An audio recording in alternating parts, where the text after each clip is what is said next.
happening in Christological thinking in the early church is that the time of Jesus' divinity, becoming divine, is pushed backwards repeatedly. It works like this.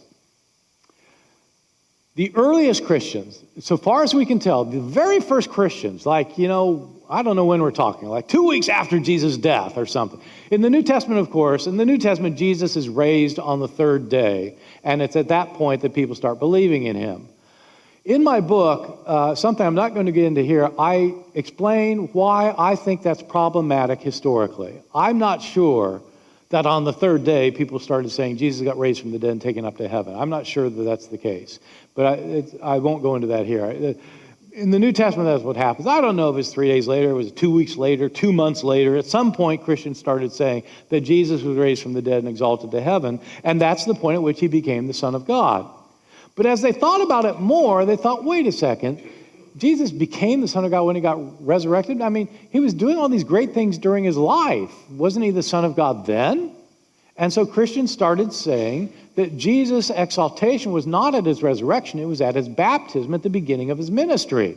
His entire ministry was the ministry of the Son of God. And so they started telling a story that when Jesus was baptized by John the Baptist, he came up out of the water, the heavens split open, the Spirit of God descended upon him, and the voice came from heaven, "You are my Son, today I have begotten you." When is the today now? Now it's the day of the day of the baptism. So Jesus was the Son of God, not just at the resurrection, but for his entire ministry, he was the Son of God. Christians thought about it some more, and they started thinking, actually, it probably wasn't just at his baptism. He was probably always the Son of God. He probably was the Son of God from the time that he was born. And so you start having Christians tell about how Jesus was born miraculously. It wasn't just at his resurrection or his baptism. His birth was miraculous. And so you get the stories in Matthew and Luke of Jesus being born of a woman who's a virgin. These stories are not found in our earliest gospel, Mark.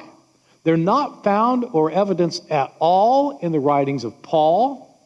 They are first found in Matthew and Luke. In Matthew and Luke, Jesus is born because God makes Mary pregnant.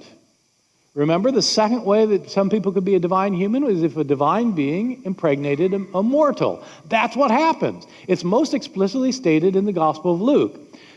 Mary is this young woman, and the angel Gabriel comes to her and tells her that she's going to conceive a son, and she is confused. I've never known a man, meaning I've never had sex with a man. I don't even like men. Or that part got edited out. But Gabriel says to her that he says the Holy Spirit shall come upon you. The power of the Most High will overshadow you. So the one born of you shall be called holy, the Son of God. Why is Jesus the Son of God? Because the Spirit makes Mary pregnant, and it sounds very physical. He'll come upon you and overshadow you. So it has this kind of physical dimension. It's not the same as, Jupiter coming down in the disguise of Amphitryon. It's not like, so it's not necessarily a sexual reference, but there's something physical going on that gets Mary pregnant. And so for Matthew and Luke, Jesus is the Son of God not because of his resurrection or his baptism, but because of his birth. So you see, it's all being pushed backwards.